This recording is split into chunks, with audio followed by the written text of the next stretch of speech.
Salawat dari Allah maknanya, satu, bisa ampunan dosa. Kedua, pemberian rahmat. Ketiga, pengabulan doa. Di orang yang banyak salawat, Allahumma shalli ala sayyidina Muhammad, wa shalli ala sayyidina Muhammad, wa shalli ala sayyidina Muhammad. Dalam hidupnya banyak salawat, itu oleh Allah akan diberikan.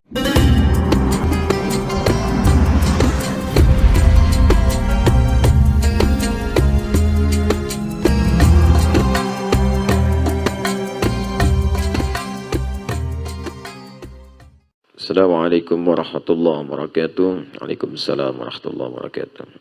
Ustadz, saya yakini apa yang terjadi saat ini pasti yang terbaik dari Allah. Ya memang, gitu ya.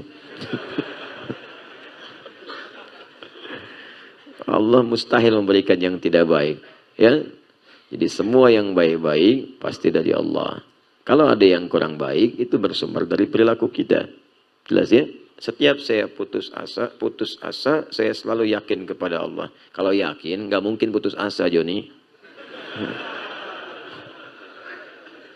Pada bulan Agustus saja saya keluar dari pekerjaan tanpa sepengetahuan istri. Niat saya keluar karena Allah dan pengen berhijrah. Tetapi apa yang saya rencanakan Allah berkehendak lain. Allah tegur dan uji saya dalam ekonomi. Di saat keterpurukan saya sekarang, Allah kasih saya rasa pengen mengenal Rasul dan berusaha mengenal Rasul dan gemar bersalawat. Apakah saya salah bersalawat karena meminta pengen pertolongan Allah? Terima kasih Ustaz. Baik, yang pertama, ini kan persoalannya kompleks, 3 ini. Di pekerjaan, di rumah tangga, di salawat. Saya mau mulai di rumah tangga dulu untuk dasarnya. Rumah tangga itu kan berpartner. Bukan sendiri-sendiri. Kalau sendiri, jomblo. Nah, makanya rumah tangga jangan egois, berpartner. Karena itu ketika Adam diciptakan, kemudian dipasangkan dengan Hawa, kalimatnya menggunakan zauj. Buka Quran surah kedua Al-Baqarah ayat 35. Wa qulna ya Adam uskun anta wa zaujukal jannah. Zauj. Tidak pernah disebut zaujah di Quran. Tidak pernah zaujah untuk menunjukkan pasangan, selalu zauj. Zauj, zaujun jamaknya azwajun. Zaujah itu pakai tak nanti untuk di pembagian warisan atau menunjuk gender untuk khusus perempuan dalam hal praktek ibadah atau aktivitas yang tidak pernah dikerjakan oleh laki-laki. Tapi ketika menunjuk pasangan zauj, zaujun, zai, wau, jim. Apa zauj?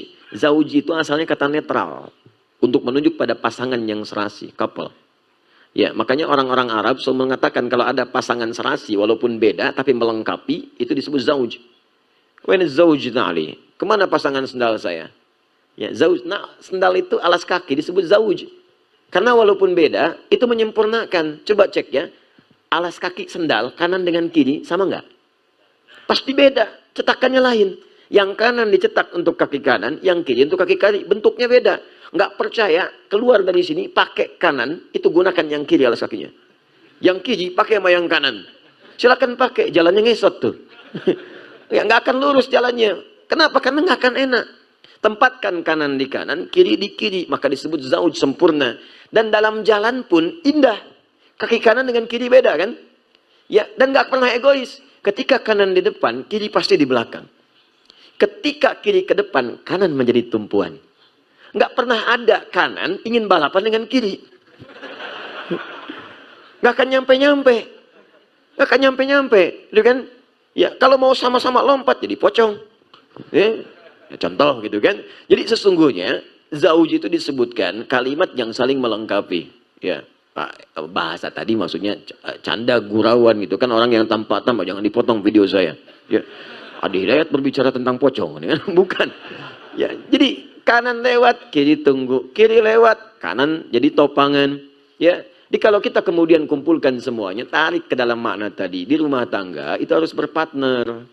Suami punya masalah, istri jadikan topangan. Cerita, ngobrol, diskusi. Makanya di Al-Bukhari, nomor hadis ke-4-5 itu, dari Jabir bin Abdullah radhiyallahu ta'ala anhu, Nabi punya persoalan di awal menerima wahyu.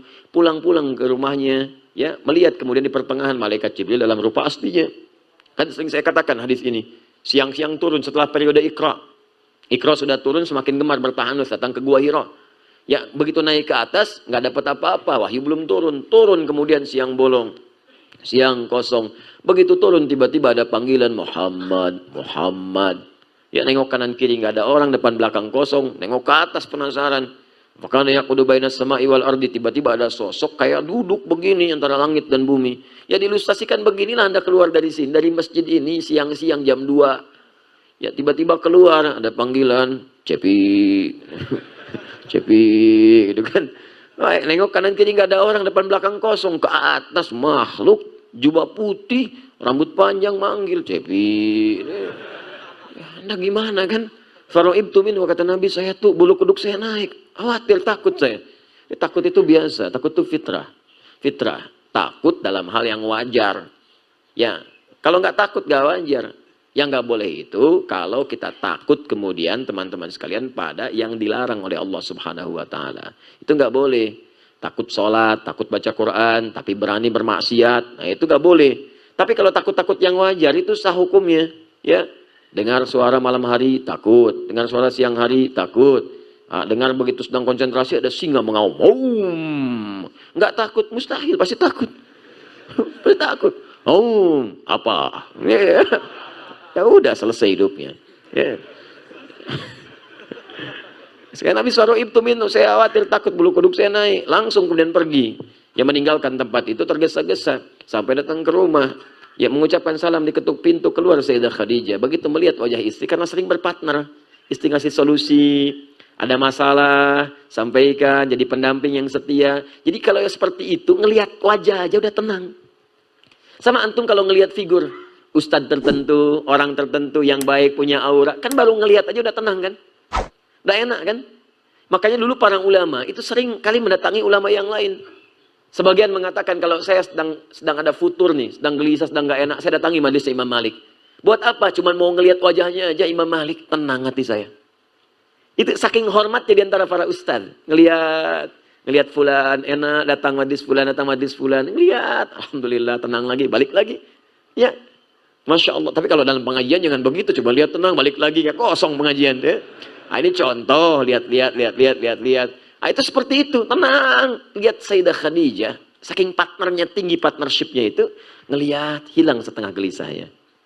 Kata Nabi, Zammiluni, tolong selimuti aku. Dibawa kemudian ke kamar, diselimuti oleh Sayyidah Khadijah dengan lembut sekali. Keluar kalimat yang indah itu, bima makna, Zaujil Karim, suamiku sayang, engkau orang baik, penyambung silaturahim, suka memberi, suka sedekah, yakinkan pada jiwamu yang paling dalam, aku akan bersamamu dalam suka dan duka.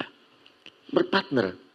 Maka hilanglah kemudian semua persoalan-persoalan. Tenang hatinya. Begitu tenang, muncul lagi makhluk yang tadi. Ternyata malaikat Jibril dalam rupa aslinya. Karena sudah tenang, ketenangan itu adalah setengah dari kesuksesan. Jiwa yang tenang melahirkan aktivitas yang cemerlang. Catat tuh, bikin status. Ya. Tenang. Jadi kalau tenang itu solusi datang.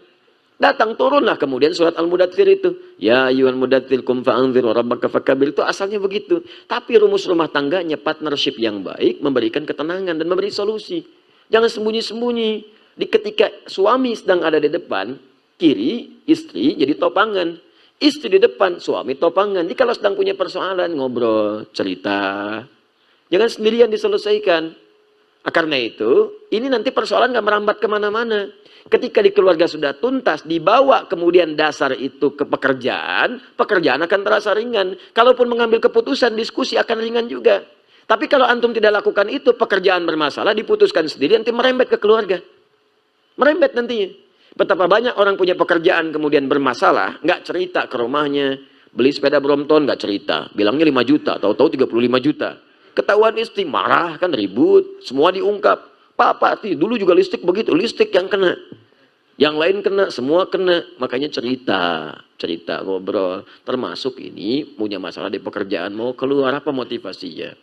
Saya ingin mengenal dekat dengan Allah. Orang yang dekat dengan Allah tidak menghilangkan juga perintah-perintah Allah. Di antara perintah Allah mencari rezeki supaya hidupnya nyaman. Supaya punya pakaian bagus, bisa menunaikan sholat dengan baik. Supaya bisa zakat. Jadi bukan berarti mendekat kepada Allah itu meninggalkan dunia, tidak. Ya, ada perintah-perintah, bagian dari ibadah, ada yang ritual. Bahkan ibadah ritual itu untuk memudahkan ibadah sosial. Kenapa Anda sholat? Supaya mudah mendapatkan rezeki, doa dikabulkan. Ada banyak ayatnya. Banyak. Ya, jadi semua ibadah yang kita kerjakan memudahkan kehidupan kita. Kenapa diminta zakat? Salah satunya adalah supaya Anda termotivasi bekerja dalam hidup dunia.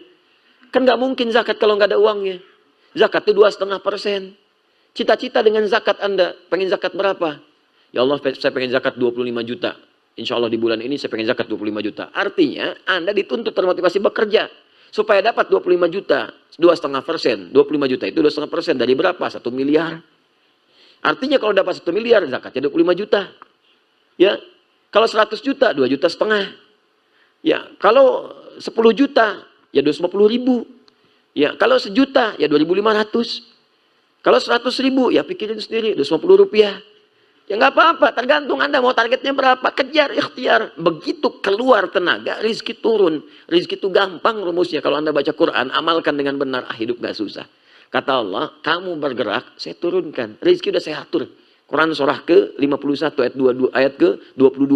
Wa fis samai rizqukum wa ma tu'adun. Di akhirat, di langit itu rizkimu sudah aku tuliskan, aku janjikan diberikan.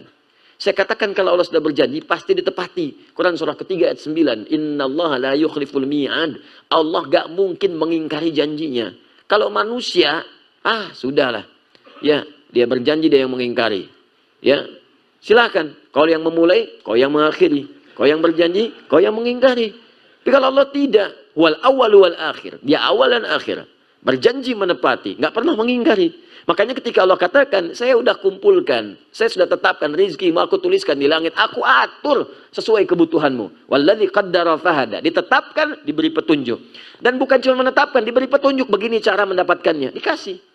Bagaimana caranya? Engkau bergerak, rizki aku turunkan. Yang penting beraktivitas. Kalau belum dapat saat itu, bukan belum dapat, mungkin kualitas kita sedang dinaikkan oleh Allah. Supaya kreativitasnya meningkat. Kalau sudah meningkat, lebih gampang lagi mendapatkannya. Yang sekarang ini bukan nggak turun, diakumulasikan. Allah tuh adil, teman-teman. Anda keluar sekarang, bekerja nih. Harusnya Anda dapat misalnya sekarang 10.000. Tapi nggak dapat sama sekali. Itu kadang-kadang kita dinaikkan dulu effortnya supaya keluar. Kreativitas muncul. Nggak begini, lakukan begitu. Sehingga variasinya banyak. Ketika kemudian variasi sudah banyak, inovasinya banyak, dikumpulkan nanti kemudian hari, tiba-tiba hari ketiga dapat 30.000. 30.000 itu bukan hari itu saja, dikumpulkan, diakumulasikan dari yang sebelumnya.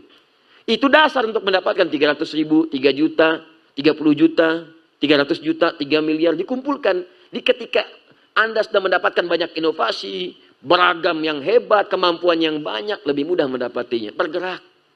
Ya, anak sekarang kan gampang sekali, nemukan perempatan yang dapat rezeki. Nemukan perempatan, modal peluit 1, ada yang nggak pakai peluit. Ayo, mobil lewat, 1.000, makasih Pak. 2.000, makasih bos. Jadi bos tuh 2.000. 5.000 aku saudara, makasih Om. Lihat tuh. Ya. Wah, luar biasa tuh. 10.000 aku kakak lagi. Ya. Jadi Anda bergerak, datang, jangan takut kok. Ya, demi Allah saya katakan, demi Allah. Sebelum nyawa sampai kerongkongan, rezeki akan datang. Akan datang. Ya Anda ikut taklim aja dapat sarapan. Ya, silakan, jangan susah. Nggak susah dapat rezeki. Yang penting Anda bergerak. Cuman tadi kembali cerita, ngobrol. Aku di kantor ada pekerjaan. Ada aktivitas sementara, aku tuh sedang ada kerinduan tertinggi kepada Allah. Bagaimana caranya? Ayah kita konsultasi aja deh dengan Ustadz. Konsultasi dengan si fulan, tanyakan bagaimana caranya ingin mendekat kepada Allah tapi tanpa melanggar ketentuan Allah. Ya, kecuali kalau yang dikerjakan itu bentuknya melanggar ketentuan Allah. Maka caranya berhijrah mencari pekerjaan lain. Diskusi lagi dengan istri. Dek, berapa kebutuhan kita sebulan? Sekian. Semoga Allah ridha ya. Abang akan coba mencari pekerjaan yang lain dulu. Sambil mencari, yang ini tetap dilakukan dulu. Sambil mencari. Itu fikihnya begitu. Itu fikih, itu tahapan. Bukan tiba-tiba ditinggalkan, tiba-tiba Anda terjun bebas. Bukan begitu caranya. Ada fikih, belajar dulu fikihnya. Makanya jangan pernah menyimpulkan hukum dari terjemahan. Ada nanti turunan-turunan fikih itu beda. Beda dengan ilmu tauhid. Ilmu tauhid ada fikih, ada tauhid itu lain. Jangan menghukumi masalah fikih dengan ilmu tauhid. Tauhid itu hitam putih. Hitam putih. Fikih itu fleksibel. Ya, ta'tariyal ahkamul khamsah. Ada 5 hukum. Bisa mubah, tarik ke kanan jadi sunnah, tarik lagi jadi wajib, ke kiri jadi makruh, tarik lagi jadi haram. Jadi 5 itu. Ta'tarihil ahkamul khamsah. Tapi kalau tauhid hitam putih, ya atau tidak, qul huwallahu ahad. Sudah selesai. Nggak ada pilihan yang lain. Katakan Allah itu esa. Allah hanya Allah yang Tuhan, yang lain bukan. Selesai, nggak ada pilihan. Terdapat perbedaan pendapat di kalangan ulama tentang apakah Allah ada atau tidak. Itu berarti belum paham tauhid. Jelas ya? Akidah itu jelas hitam putih. Tapi kalau masuk fikih ranahnya kompleks, yang halal bisa jadi haram. Nikah itu halal, bisa jadi haram kalau dengan pernikahan bisa menyakiti pasangan atau menjauhkan dia dari Allah. Haram hukumnya. Nanti kita menikah sayang. Iya bang, insya Allah. Oh, bukan, kalau kamu nikah dengan aku syaratnya pindah ikut keyakinan aku. Haram pernikahannya. Wala tankihul musyrikati hatta yu'minna. Al-Baqarah 221. Jangan pernah menikah dengan perempuan yang beda keyakinan, musyrik. Ya, sampai dia mau beriman. Beriman dulu supaya rumah tangganya tenang. Itu hikmahnya. Jadi kalau banyak yang dilarang di Quran, misal ada larangan, bukan ingin memberikan beban berat kepada kita dengan larangan, bukan, tapi ingin memberikan ketenangan dalam hidup. Allah tuh Maha tahu, kamu kalau beda begini nanti ribut, repot, capek, ya, dan sebagainya. Wala amatun mu'minatun khairun musyrikati walau ajabatkum. Cari yang beriman. Walaupun mungkin dari kualitas fisiknya, wajahnya terlihat biasa-biasa. Tapi lebih baik buat kamu kata Allah dibandingkan yang tidak beriman, wajah memikat. Lebih baik yang biasa-biasa. Kan cantik itu relatif dan memudar dia. Sekarang cantik, 10 tahun kemudian mulai memudar. 20 tahun kemudian sudah mulai hilang kecantikannya. Memudar. Makanya orang bilang cantik relatif, walaupun jelek itu mutlak, gitu kan? Nah, dia ada standar-standar. Ya, sama perempuan juga. Wala tunkihul musyrikina hatta yu'minu. Jangan nikahkan, hei para ayah, para ibu, jangan nikahkan anak perempuanmu, gadismu dengan pria-pria yang belum beriman. Kalau laki-laki jangan menikah, kalau perempuan jangan nikahkan. Ingat, karena perempuan punya wali. Kalau orang tua menikahkan anaknya pada yang tidak beriman, orang tuanya ikut dosa. Lihat kalimat Qurannya.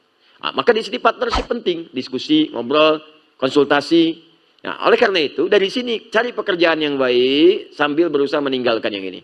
Jadi ketika dapat, insya Allah yang dapat itu memenuhi rezeki kita. Tinggalkan yang pertama. Ya, ambil yang ini, kerjakan dalam hidup. Kalau seperti itu insya Allah lancar jalannya. Nah, Anda sekarang dalam situasi yang Anda rasakan sulit, insya Allah tidak ada kesulitan yang nggak ada solusinya. Pertama, yakinkan pada Allah rumusnya. Quran surah ke 2 ayat 286. La yukallifullahu nafsan illa. Tidak mungkin Allah menguji seseorang hamba kalau dia nggak sanggup. Artinya kalau Anda diuji begini, Anda yang sanggup. Ada hidayat tidak? Anda sanggup, maka yakin. Kemudian rumus yang kedua, inna ma'al usri yusra. Tanamkan pada kita keyakinan paling dalam pada jiwa.